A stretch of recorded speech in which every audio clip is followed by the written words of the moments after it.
नमस्कार, मैं आपके साथ सागर मिश्रा। आप देख रहे हैं हमारा खास शो खुशहाल हरियाणा, जिसमें हम आपका स्वागत करते हैं। शो के जरिए हम आपको हरियाणा की तमाम उन बड़ी खबरों को दिखाएंगे कैसे मुख्यमंत्री मनोहर लाल के नेतृत्व में हरियाणा आगे बढ़ रहा है, देश की तरक्की में कैसे अपना योगदान दे रहा है। हरियाणा राज्य और जनता के हित में शुरू की गई मुख्यमंत्री मनोहर लाल की कई योजनाओं की राष्ट्रीय स्तर पर तारीफ भी अब हो रही है। तो आइए बुलेटिन की शुरुआत करेंगे सीएम मनोहर लाल की दूरदर्शी योजनाओं से।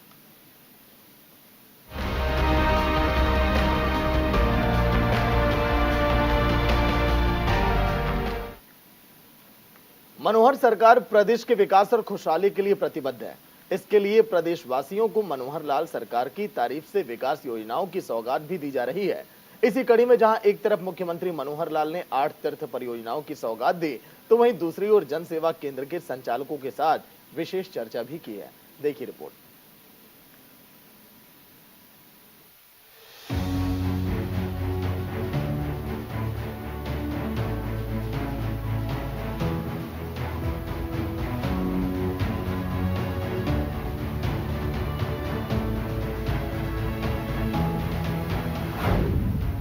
करनाल को बड़ा तोहफा, तीर्थ परियोजनाओं की सौगात। सीएम मनोहर लाल ने किया शिलान्यास।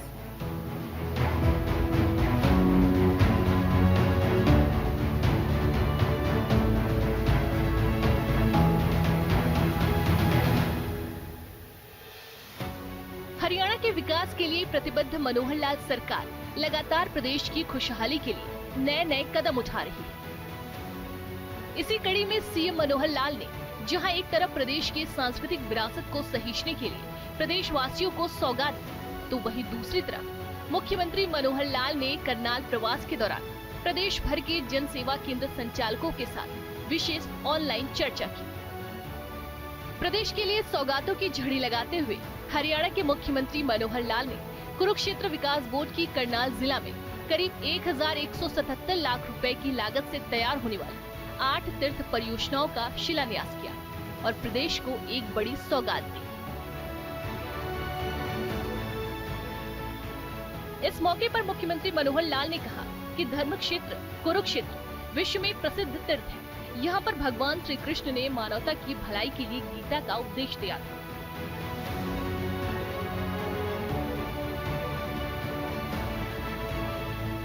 इसके साथ ही उन्होंने कहा कि पहले कुरुक्षेत्र विकास बोर्ड केवल कुरुक्षेत्र जिला के तीर्थों का ही देखभाल करता था, लेकिन जब से बीजेपी की सरकार बनी है, तब से कुरुक्षेत्र में गीता जयंती का स्वरूप बदलकर अंतर्राष्ट्रीय स्तर पर मनाई जाने लगी है।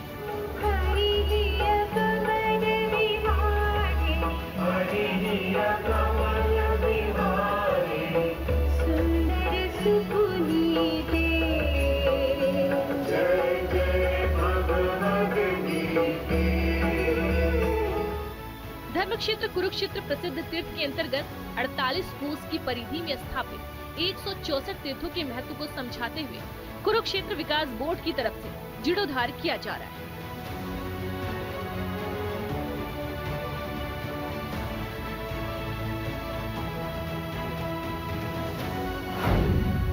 पर्यटकों की बढ़ेगी संख्या।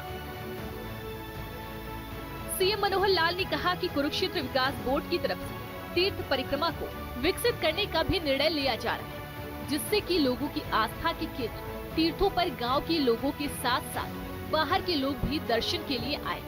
इससे पर्यटकों की संख्या बढ़ेगी और लोगों को रोजगार भी मिलेगा।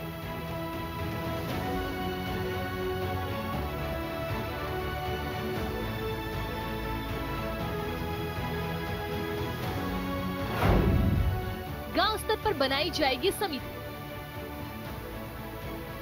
मुख्यमंत्री मनोहर लाल ने इसके साथ ही लोगों से अपील की कि कुरुक्षेत्र विकास बोर्ड के साथ साथ स्थानीय लोगों का भी दायित्व बनता है कि वह तीर्थों का रखरखाव सही तरीके से रखने में अपना सहयोग दें। इसके लिए ग्रामीणों की तरफ से गांव स्तर पर एक समिति बनाई जाए।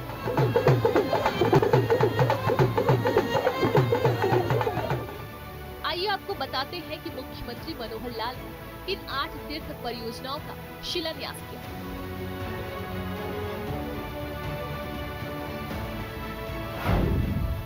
बालों में पृथ्वी तीर्थ, ओंगन में रघुवेंद्र दशरथ, निसिंग ग्रामीण में मिश्रित,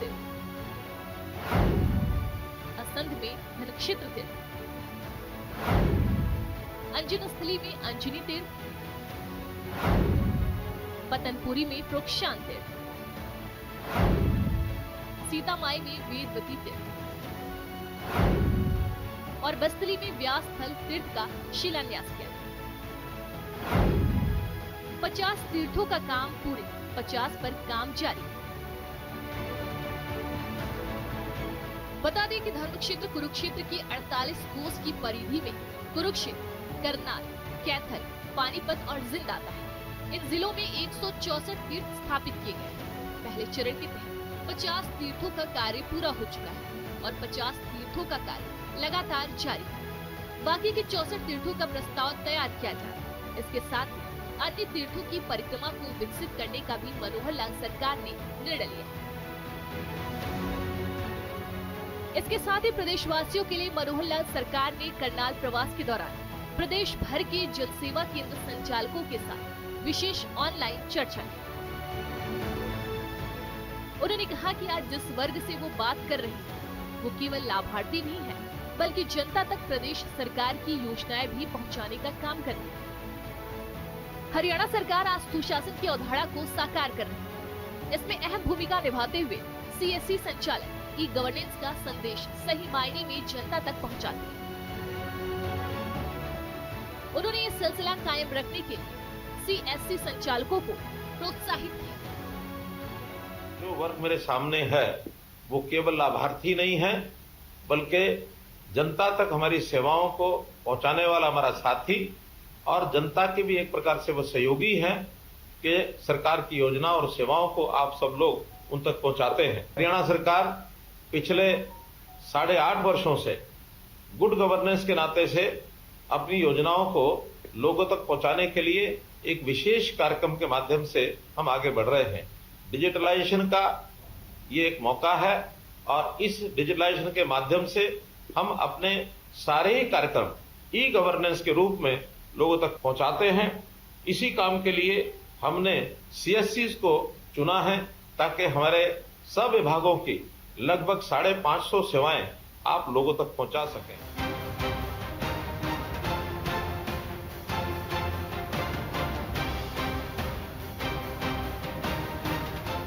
शुरुआत में कुछ सरकारी सेवाएं आपको दी गई, उनमें सरकारी शुल्क का लाभ भी आपको मिला।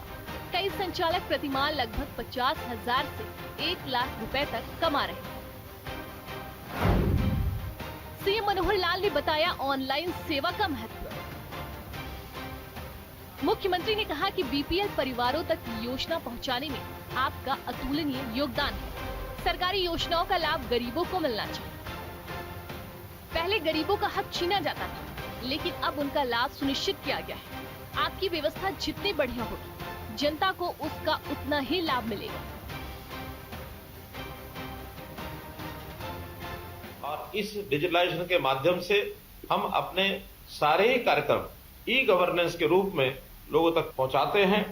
इसी काम के लिए हमने CSCs को चुना है ताकि हमारे सब विभागों की लगभग 550 सेवाएं आप लोगों तक पहुंचा सकें।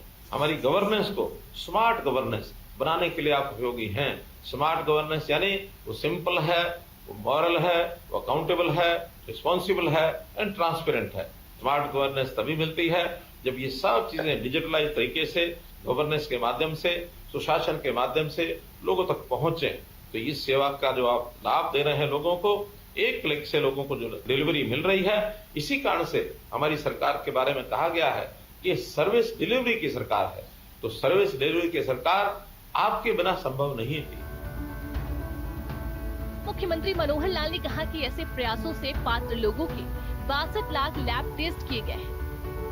9 लाख से ज्यादा लोगों को स्वास्थ्य सेवाओं का लाभ मिला है। जन्म मृत्यु पंजीकरण का कार्य भी किया जा रहा है। स्कूलों में प्रवेश प्रक्रिया और शिक्षा के कार्यों में भी मदद मिल रही है। उच्च शिक्षा और अन्य कार्यों में भी यही स्थिति है। युवाओं और अन्य वर्गों तक सेवा योजनाएं पहुंच रही हैं। इस कार्य में ऑनलाइन सेवा का बहुत ही महत्वपूर्ण स्थान है। अपने सारे ही कार्यक्रम ई गवर्नेंस के रूप में लोगों तक पहुंचाते हैं। इसी काम के लिए हमने CSCs को चुना है ताकि हमारे सब विभागों की लगभग 550 सेवाएं आप लोगों तक पहुंचा सकें। डिजिटल इंडिया का ये जो अभियान है, प्रधानमंत्री नरेंद्र मोदी जी के माध्यम से जो गति पकड़ी है, इसका उल्लेख न केवल अपने यहाँ देश में है बल्कि दुनिया के देश भी ये मानने लगे हैं कि इस गति से जो डिजिटल इंडिया का अभियान आगे बढ़ रहा है, CSC का काम एक प्रकार से हमारे यहाँ भले ही नया है लेकिन बहुत सक्सेसफुल तरीके से आगे बढ़ गया है। जो जानकारी मुझे दी गई है कि लगभग 30 से 35 हजार CSCs के ऊपर ये सेवा उनको दी जा रही है। पिछले 5 मास में इस डाटा का जो उपयोग करने वाले जो लोग हैं, जिनको हम सेवाएं दे रहे हैं, 9,36,000 गरीबों के स्वास्थ्य की जांच हुई है, 62 लाख लैब टेस्ट ये सब किए गए हैं। मुख्यमंत्री मनोहर लाल ने कहा कि 2 माह से वो प्रदेश में जनसंवाद कार्यक्रम कर रहे हैं। इसमें अनेक शिकायतों, समस्याओं के प्रार्थना पत्र आते हैं। इन्हें पोर्टल पर डाला जाता है, जिसके बाद समाधान की दिशा में तेजी से कदम बढ़ाए जाते हैं। गैस बुकिंग, शिकायतों की स्थिति जानने और अनेक कार्यों के नए आवेदन में CSC संचालक अहम भूमिका निभाते हैं। बड़ी संख्या में डिजिटल ट्रांजैक्शन कराते हैं। अभी पिछले 2 महीने से मैं जनता की सेवा के लिए जनसंवाद के कार्यक्रम कर रहा हूं और जनसंवाद के कार्यक्रमों में मुझे ढेरों कागज मिलते हैं, ढेरों शिकायतें जो आती हैं उनको सबको एक प्लेटफॉर्म पर ला करके जनसंवाद पोर्टल में हम डाल देते हैं और उस जनसंवाद पोर्टल से वो सारी जो जानकारियां हैं विभागों को पहुंचती हैं। विभाग उसको निश्चित समय में हल करता है और हल करते समय हर एक एप्लीकेशन की ट्रैकिंग ये जब होती है तो उस व्यक्ति को जो कंप्लेनेंट होता है उसको भेजी जाती है ताकि उसको पता रहे कि मेरी जो दी गई कंप्लेंट है उसका स्टेटस क्या है। ये सब डिजिटलाइज्ड सर्विस होने के नाते से यहाँ तक जो है हम सब कर पाए हैं। चाहे व्यक्ति को राशन कार्ड चाहिए, चाहे उसको चिरायु अथवा आयुष्मान कार्ड चाहिए, बिजली या पानी का बिल भरना हो, आयकर भरना हो, वाहन बीमा भरना हो, जीवन सुरक्षा बीमा हो, गैस बुकिंग हो, ये आदि सब सुविधाएं एक ही छत के नीचे मिलती हैं और इनमें से बहुत सी सुविधाएं CSC सेंटर्स के माध्यम से भी उनको उपलब्ध कराई गई हैं। अभी तक 1,72,40,000 ट्रांजैक्शन ये CSC के माध्यम से हो गई। कुल मिलाकर मुख्यमंत्री मनोहर लाल सरकार की प्रदेश की खुशहाली के प्रति प्रतिबद्धता की वजह से जितनी भी योजनाएं सरकार की तरफ से चलाई जा रही हैं, उन योजनाओं का लाभ लोगों को मिल रहा है, जिसकी वजह से प्रदेश विकास, रोजगार, खुशहाली की पटरी पर तेजी से दौड़ रहा है। Bureau report, news India.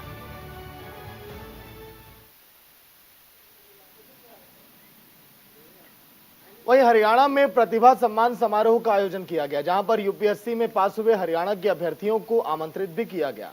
समारोह में CM मनोहर लाल ने मुख्य अतिथि के तौर पर शिरकत की। इस दौरान CM ने सभी अभ्यर्थियों को सम्मानित भी किया है। समारोह में CM मनोहर लाल ने प्रतिभावान युवाओं और उनके अभिभावकों को भी बधाई देते हुए कहा कि चयनित अभ्यर्थी हरियाणा उदय और आत्मनिर्भर भारत में अच्छा योगदान देंगे। हरियाणा के बच्चे प्रतिभावान हैं, इसको लेकर पिछले 7 से 8 सालों में सरकार ने प्रदेश के अंदर विकास के अनुकूल माहौल भी तैयार किया है और उसी का परिणाम है कि 2022 की सिविल सेवा परीक्षा में प्रदेश के 6.50% अभ्यर्थियों ने सफलता हासिल की है।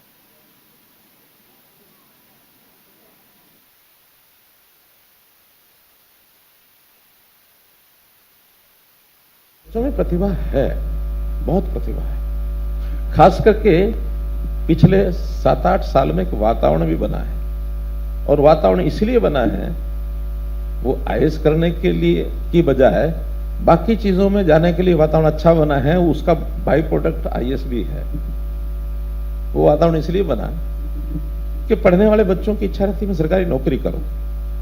तो एक समय था कि सरकारी नौकरी के लिए पढ़ाई काम नहीं आती थी, पढ़ाई गौण थी। पढ़ाई के अलावा बाकी सब चीजें काम आती थी। लेकिन एक वातावरण ऐसा बना है 8 साल में कि अब बाकी कुछ काम नहीं आता, केवल पढ़ाई काम आती है। और उस पढ़ाई के लिए हमारे पढ़ने वाले बच्चे, हायर एजुकेशन वाले, खूब लाइब्रेरीज भरी हुई हैं, खूब कोचिंग सेंटर भरे हुए हैं, माता पिता भी सहयोग करते हैं, स्टूडेंट भी चाहे अपने घर में पढ़ाई करे, सुबह शाम अपनी प्रतिभा को उभारने के लिए खूब लगा रहता है, और जिसका परिणाम है कि एक एक कदम कितना आगे बढ़ते हैं।